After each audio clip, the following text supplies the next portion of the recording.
Hi అందరికీ ఎలా ఉన్నారండి అందరూ బాగున్నారా? నేనైతే చాలా బాగున్నా. ఇక ఇదొచ్చేసి 2 డేస్ వ్లాగు అంటే నిన్నటిది ఈ రోజుది కలిపి వ్లాగ్ చేస్తున్నాను. ఇక ఈవినింగ్ అయితే నా పని అయితే స్టార్ట్ చేసిన. మా అమ్మగాడైతే ఆడుకుంటుండు. అది ఆడుకున్నప్పుడే నేనైతే పని చేసుకుంటా, లేదంటే అది వచ్చి డిస్టర్బ్ చేస్తుంది కాబట్టి కొంచెం అది ఆడుకునే టైంలో తొందరగా పని కంప్లీట్ చేసుకుంటా. చిన్నపిల్లలు ఉన్నవారందరికీ తెలిసిందే కదా, వాళ్ళతోటి అసలు పని కాదు, ఏది చేసుకొని ఏరని తెలిసిందే కదా. ఇక నైట్కి అయితే తలకాయ కూర వండుతున్నా. అంటే మొన్న 31st రోజు మా ఆయన అయితే తలకాయ కూర తెచ్చిందని చెప్పినాను కదా. అయితే ఆయన ఒక్కడ తినడం కాబట్టి ఆయనకైతే కర్రీ అయిపోలేదు, కొంచెం డీప్ ఫ్రిడ్జ్లో ఉంచి ఈ రోజు వండుతున్నా. ఇక ఇది వచ్చేసి రేపు మార్నింగ్ కోసం ఇడ్లీ అయితే ఈరోజే ఇడ్లీ పిండి ఉన్న మినపప్పు అయితే నానబెట్టిన. ఇక్కడైతే డీప్ ఫ్రిడ్జ్ నుంచి అయితే మటన్ తీసి సైడ్కి పెట్టిన. ఒక 1 hour పక్కట్టేసరికి ఇక మొత్తం కూల్ పోయి నార్మల్గా ఉంది. అయితే దాన్ని అయితే కుక్కర్లో వేసి మంచి కడిగి కుక్కర్లో వేసి కొంచెం ఉప్పు వేసి అయితే గ్యాస్ పైన అయితే పెట్టేసిన. కాకపోతే మొన్న లాస్ట్ టైం ఏం చేసిన అంటే కుక్కర్లోనే వేసినాను, కానీ ఒక 1 kg వరకు అయితే దానికి ఒక 2.5 3 glasses దాకా వాటర్ పోసిన పెద్ద గ్లాస్ తోటి. వాటర్ మొత్తం విజిల్ రాగానే మొత్తం ఆల్మోస్ట్ 2 glasses వాటర్ మొత్తం పోయినాయి. గ్యాస్ మొత్తం ఖరాబ్ అయిపోయింది. అయితే ఈసారి అట్లా మిస్టేక్ కావద్దు అని చెప్పేసి అయితే ఇక ఈసారి కొంచెం తక్కువ పోసిన, ఒక 1.5 పోసినాను. ఒక 15-16 విజిల్లకైతే అయితే కుక్కర్లో తలకాయ కూరనైతే ఉడికింది. ఇక 31st రోజు వండింది అయితే ఫస్ట్ టైము, ఇది సెకండ్ టైం నేను చేయడం. అయితే మొన్న 31st రోజు అయితే చేసింది మంచిగా ఉన్నది, అంటే కర్రీ కూడా మంచిగా ఉంది, కారం కూడా మంచిగా ఉంది. ఈసారి ఏమైందంటే కొంచెం కారం ఎక్కువ అయింది. అంటే కూర కొంచెం ఎక్కువ కదా అని చెప్పేసి నేను కొంచెం కారం ఎక్కువ వేసిన. అది ఎక్కువ వేసరికి మరీ ఎక్కువ అయిపోయింది. ఉప్పు కరెక్ట్ ఉన్నా కూడా కారం అయితే బాగా అంటే బాగా అయింది. చూస్తేనే అర్థమవుతుంది ఎంత కారం వేసినా అనేది.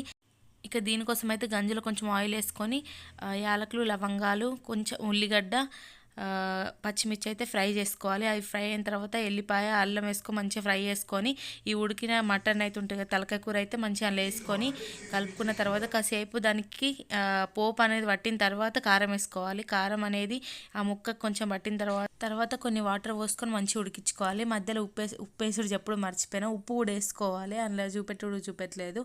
ఇక ఇదైతే మా అమ్మగాని కోసం ఆ కూరని చూసి చియ్య అంటుందని చెప్పి మా అమ్మగాని కోసం అయితే ఎగ్ ఫ్రై చేస్తున్నా. ఈజీయే, కొంచెం ఎప్పుడు చేసినా మా అమ్మగానికి ఇట్నే చేస్తా. కొంచెం ఆయిల్ వేసి అందులో డైరెక్ట్ ఎగ్ కొట్టేసి కొంచెం ఉప్పు కారం వేసి కొంచెం అటు దింపుకున్నామంటే లోపల ఎగ్ మొత్తం అంటే మంచిగా గట్టిగా అయ్యేంత వరకు ఉడకబెడితే చాలు. ఇక్కడైతే కర్రీ అయిపోయింది. కొత్తిమీర కేసి అయితే కర్రీ బంద్ చేసినాను. మార్నింగ్ కోసం అయితే ఇడ్లీ కోసం మినపప్పు అయితే నానబెట్టినాను. మినపప్పు కోసం అయితే 1 కప్పు మినపప్పు, 2 కప్పుల ఇడ్లీ రవ్వనైతే తీసుకున్నా. ఫస్ట్ టైం నేను అట్లా తీసుకోలేను. ఒక హాఫ్ కప్పు వరకు మినపప్పు తీసుకుంటే 2 కప్పుల వరకు ఇడ్లీ పిండి, 2:30 వరకు ఇడ్లీ పిండి తీసుకుంటే ఇడ్లీలు గట్టిగా వచ్చేటి. ఎందుకు గట్టిగా వస్తున్నాయో అర్థమవుతుండే కాదు. ఒకసారి అక్కకు ఫోన్ చేస్తే అయితే ఇట్లా చేసి ఊర్రా ఇట్లా బాగుంటాయి అని చెప్పింది. సరే అని ఇట్లా ట్రై చేసిన. ఇట్లా ట్రై చేస్తేనైతే ఇడ్లీలు మంచిగా అంటే మంచిగా వస్తున్నాయి. అందుకే ఈసారి కూడా ఇడ్లీలు ఇట్నే చేద్దామని చెప్పి స్టార్ట్ చేసిన. ఇక్కడైతే నైట్ బోల్ తోముకున్నాను కదా, అవైతే మార్నింగ్ మొత్తం చదువుకుంటున్నాను. అంటే ఇది మార్నింగ్ వ్లాగ్ అనమాట. మళ్ళీ అంటే నైట్ కంప్లీట్ అయిపోయింది కదా, ఇది మార్నింగ్ టైంలో అయితే నేను వర్క్ అంతా కంప్లీట్ చేసుకుంటున్నాను. నిన్న నైట్ అయితే తలకాయ కూర పొయ్యి మీద పెట్టినాను కదా, విజిల్ వచ్చేటప్పుడు అయితే కొంచెం మొత్తం గ్యాస్ మీద పడింది. నిన్న కూడా కొంచెం పడింది.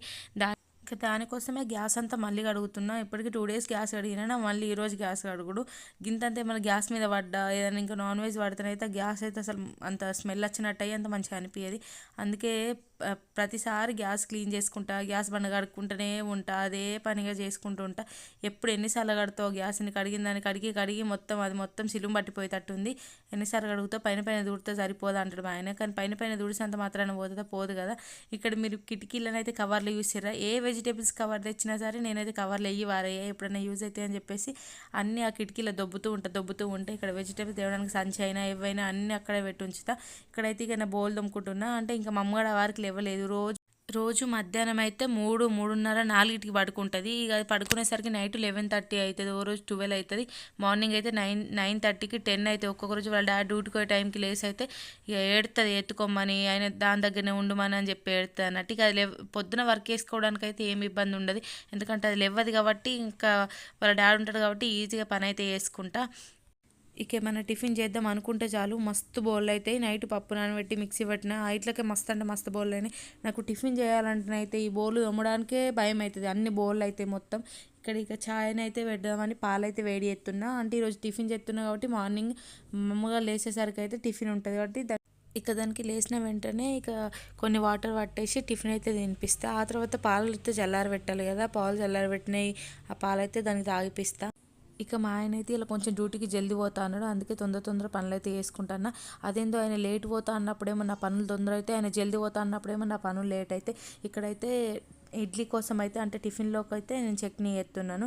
చట్నీ ఎవరు ఎట్లా చేసుకుంటారో తెలియదు కానీ నేనైతే ఒక పల్లీలు మాత్రమే ఫ్రై చేసి ఇక పచ్చిమిరపకాయలు వేస్తా, ఎల్లిపాయ కొంచెం జీలకర్ర అయితే వేసి మిక్సీ పట్టుకొని దాని అయితే పోపు పెట్టుకుంటా. అంటే కొందరు అయితే మిర్చి కూడా ఫ్రై చేసుకుంటారు, అంటే మా అక్క అట్నే ఫ్రై చేస్తుంది, చాలామంది అట్నే ఫ్రై చేసుకుంటారు. ఇక్కడైతే ఇడ్లీ అయితే కొంచెం అంటే కొంచెమే ఫర్మెంట్ అయింది, అసలు కాలేదు, చలికి అసలు పొంగనే లేదు అది. ఇదైతే మా అమ్మగారి కోసం అయితే చిన్న ఇడ్లీ లేదు, మొన్న డీమార్ట్కి అయినప్పుడు తీసుకున్నా, దానికైతే 1 రూపీ తక్కువ కానీ 200 పడింది. అంత రేటు పడుతుందా పడదా మీరే చెప్పండి. కాకపోతే అది తీసుకోవడం ఏందో కానీ మా అమ్మగారికి అది కొంచెం మంచిగా అనిపించి మంచిగా తిన్నది, అంటే దాని ఇష్టం, అది కొంచెం చట్నీలో పెట్టేసుకుంటా మంచిగా తిన్నది అనమాట. అది తీసుకొచ్చి కొంచెం బెటర్ మంచి పని చేసినాను అనుకున్నా. ఇక ఇడ్లీ అయితే పొయ్యి మీద పెట్టేసి అయితే ఇక ఉతికిన బట్టలు అయితే ఉండనమాట, అవన్నీ అట్లనే 3 days నుంచి అసలు మడత పెట్టకుండా ఉన్నా. అయితే అవన్నీ మడత పెడితే ఇడ్లీ అయ్యేలోపు అని చెప్పేసి అవన్నీ అయితే మడత పెట్టున్నా. ఆ మడత పెట్టేలోపు ఇడ్లీ అయితే ఉడికిపోయింది. ఇక్కడైతే ఈ చిన్నగా భలే వచ్చినాయి, ఇట్లా చూస్తేనే మంచిగా అనిపించుడు. ఇట్లా చూసి మా అమ్మగారు అయితే సర్ప్రైజ్ అవుతారు అనుకున్నా, కరెక్ట్గా అది ఇడ్లీలు అయిపోయే టైంకే లేచింది. ఇట్లా చూసి మస్తు అంటే మస్తు సర్ప్రైజ్ అయింది, అసలు నేను ఎక్స్పెక్ట్ చేయలే. అమ్మోయ్ అనుకుంటే మస్తు ఎంజాయ్ చేసింది. కొంచెం ఇడ్లీ పిండి మిగిలిందని చెప్పేసి అంటే కొంచెం తీసి పెట్టినాను, కానీ వేసే దాంట్లో గిట్ట మిగిలిందని చెప్పి ఇట్లా ఊతప్పం లెక్క వేసిన. నేనైతే ఎప్పుడు వేసిన గిట్లా ఇడ్లీ పిండితోటే ఎత్తా, అంటే నాకు వేరే ఏది తెలియదు, ఇడ్లీ పిండితో ఒకటే వేసుడు తెలుసు. ఇక్కడైతే మా ఆయనకు టిఫిన్ ఇచ్చేసి ఇక్కడ మా అమ్మగారికి అయితే వేసిన. మా అమ్మగారు అయితే ఎట్లా తిన్నది చూడుర్రి, దాని ఇష్టం అదే చిన్న చట్నీలు అయితే అద్దుకొని తిన్నది. ఇదైతే ఈవినింగ్ టైంలో మా అమ్మగారికి అయితే దానిమ్మిట్లు అయితే ఒలిసి పెడుతున్నా. నేను వీడియో మాట్లాడుతున్నట్టు మా అమ్మగారు కూడా డాడా అని వచ్చి నా లెక్కనే మాట్లాడుతుంది. ఇక్కడ వీడియో నచ్చితే లైక్ చేయండి, ప్లీజ్ సబ్స్క్రైబ్ చేసుకోండి.